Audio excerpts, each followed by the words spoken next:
Welcome to Business Talk with me, Michael Avery, and we're talking about the security industry today. Data published by the Private Security Industry Regulatory Authority and the South African Police Service shows that the country's private security sector now dwarfs the official police force by a significant margin, and the numbers really are quite staggering. Over 2.4 million registered security officers across the country, with just under 1 million in Gauteng alone.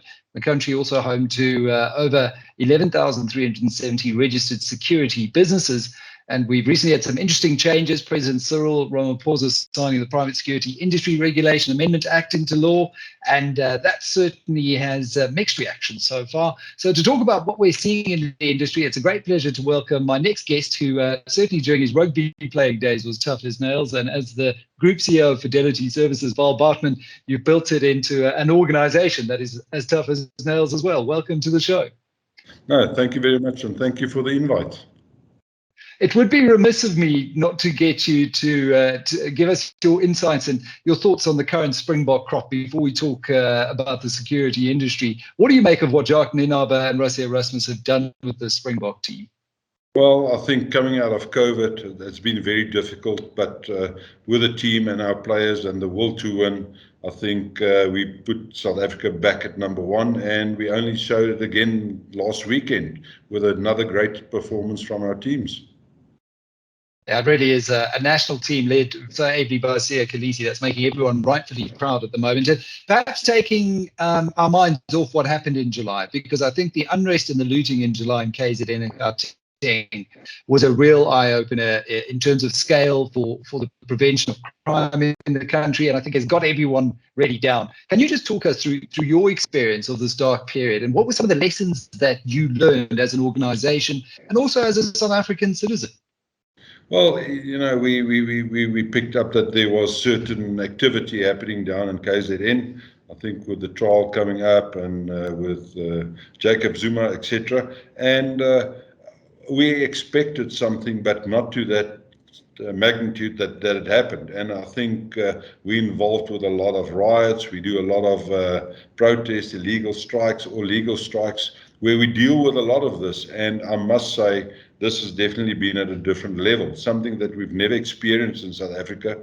And yes, there's a lot of lessons that we've learned out of this to be prepared and to be more proactive.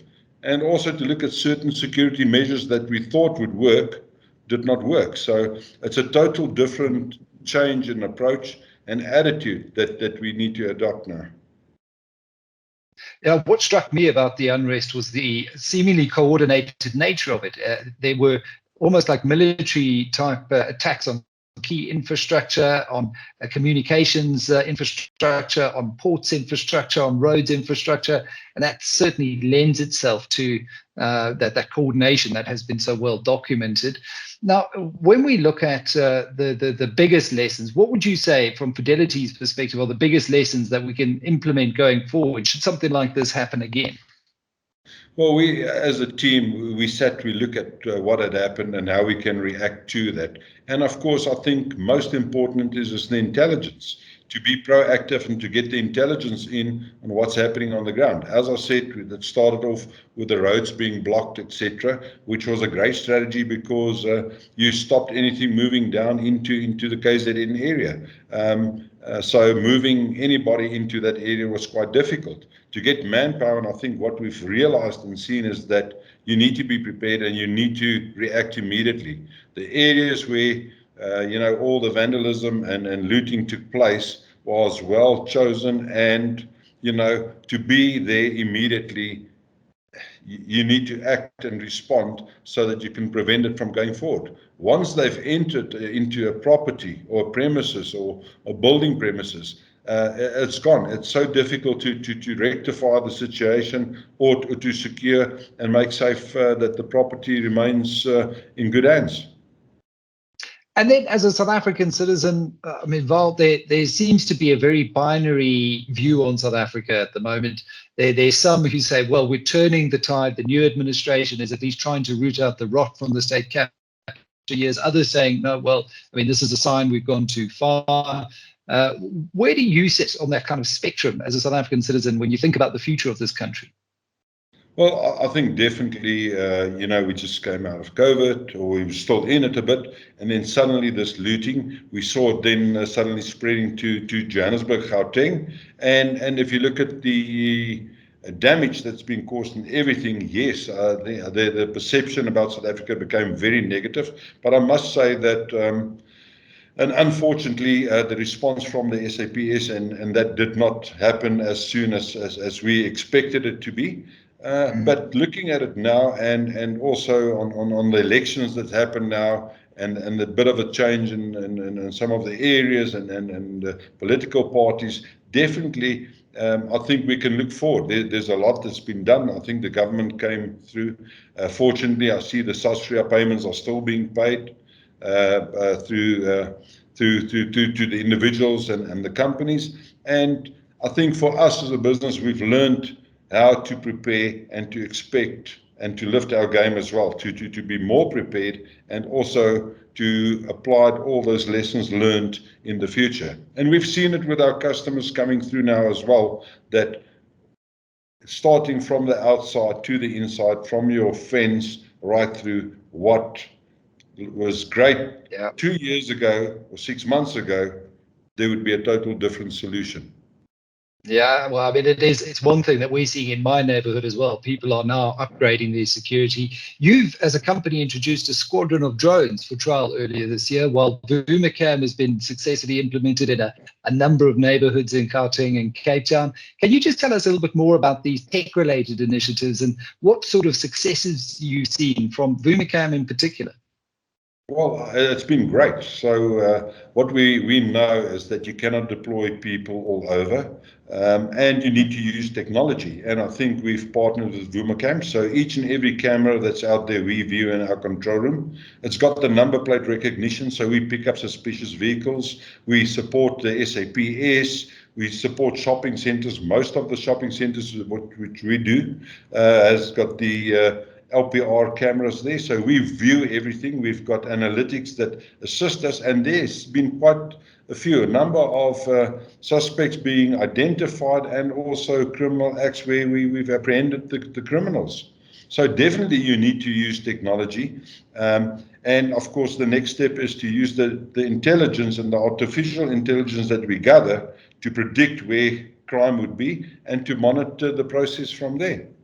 With the drone solution, I think it's been, especially at night, it's very difficult to respond to an area and to pick up if you've got people on foot, suspects or whatever that you're looking for to apprehend and to secure. So we have launched mobile teams that moves around, and if there is an incident or to be proactive, we would launch our drones and we would fly and pick up any suspicious movement of people. And it's been very successful about 2 weeks ago, where we've been alerted, we've deployed the teams, and we arrested two of the 4 suspects. I find that fascinating. So are these drones equipped with night vision, spectrum analysis? How do they pick up suspects at night? So the vehicles, they are equipped with all the monitoring equipment. It's live viewing. They've got night vision equipment on board on each and every drone. And as they would go out, we would deploy the tactical teams as they receive the information from them where they are to those positions to apprehend the people. So definitely you can cover quite a large area. And of course, you know that the pilots and everybody needs to be trained to that standard to operate. So we also do a lot of government infrastructure where we patrol and do night patrols, etc., with Transnet and with the other companies out there. So definitely it really assists you to pick up suspicious movement with a Vumacam, number plate recognition, etc., to apprehend and to reduce crime. These are fantastic initiatives. Yeah.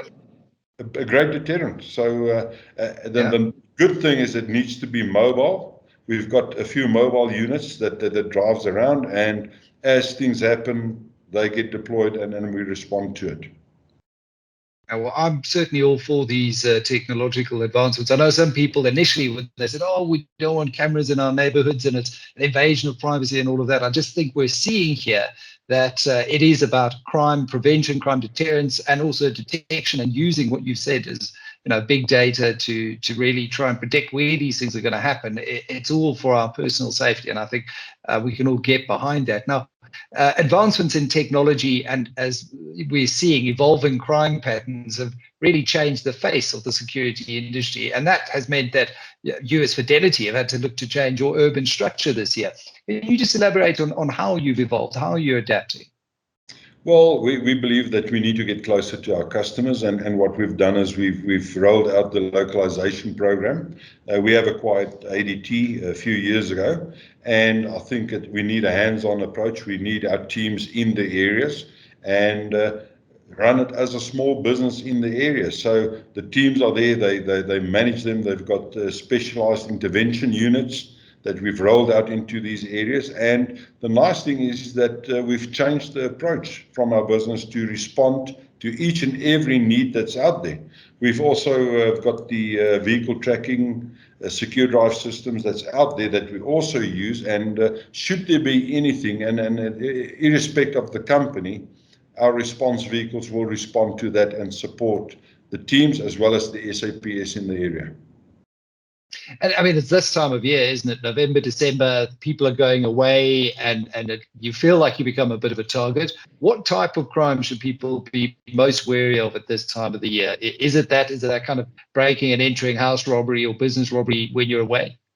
Well, definitely when you're away, I think the opportunity is there. We always say that the criminals don't take leave. They are there. We know that we've seen what's happened in the courier business. We know and we've seen how they at some shopping centers as well, where there's a target. We've got Black Friday coming up, where there's a lot of cash in these areas. And I think it's a total preparedness from the criminal to look exactly from cash in transit to you, following you back to your house, to your car. So definitely to observe and check. Definitely, if you go on leave, if the alarm, check your alarm, make sure that it's working, etc., so that the company can respond immediately. And to be proactive, to pick up anything while you're now walking around in a store, etc., and just to be vigilant about it. Yeah, vigilance is key. We had a hijacking and a house robbery in our street just the other day in broad daylight. So it's no longer just be vigilant at a certain time of day. And one question, you look around the street, I see lots of electric fences, and everyone kind of ups their security at the same time. And you say, well, who's the soft target here? Are electric fences and CCTV cameras really deterrents anymore to crime, or have the criminals become smarter? Well, definitely. I think the cameras, unfortunately, a lot of people will show you after the incident that what has happened. It needs to be used proactive. It needs to be monitored either offsite by somebody, or there must be an alarm or something that trigger. The electric fence, we know it's possible. People, if they really want to get over or through electric fence, there are ways and means that they do it. And of course, you need to make sure that it's functional. I think with load shedding has definitely also created another problem for us. If your power is down, the chances are very good that your fence is linked into your normal power system. So if that goes down, that will be there. People working from home during the day, COVID, not going into offices, the alarms are not set, all of that. So definitely, criminals are well prepared. You get the ones that will just get a quick opportunity, but there are syndicates that operate. So they're well planned, they know exactly, and they use those opportunities. So definitely, you need to take into consideration all those aspects. As I said, with the power failures now coming in at your gate, closing, your alarm is not set up, your dog. Cameras, definitely, it is a deterrent. You can view, you need to monitor them. And of course, if the fence is set up right and it's got an audible alarm, it can also assist you. And I can just imagine we're using online shopping a whole lot more now. The Take-A-Lot delivery guy comes to the gate, or the 60/60 checkers guy at the gate. And I'm sure the criminals are watching this and seeing a potential new avenue to get into your home as well. So to your earlier point, I think we need to be vigilant. Now, there does generally be, there seems to be a feeling, certainly in my neighborhood, that crime is just increasing year over year. And I guess it's part of the economic circumstances that we're living in. People are desperate.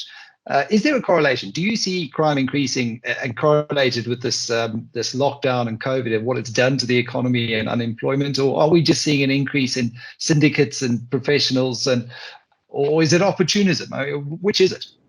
Well, that due to COVID, I think there's a lot of job losses. A lot of people went through salary cuts, all of that. So definitely, I won't exclude that from part of the incidents that happened. But if you look at crime and syndicate crime, it's huge. And if people are successful, they'll keep on doing it. It takes us further to the prosecution and the police force, etc. Where does that go? If a person gets arrested, he's out on bail. The next day, you'll find a lot of those guys are actually the same guys that would go back and break in or commit a cash in transit. It's the same people so it is criminals, and the syndicates are out there. They specialize in certain areas. They're well prepared, and they'll go the extra mile to make sure that they're successful.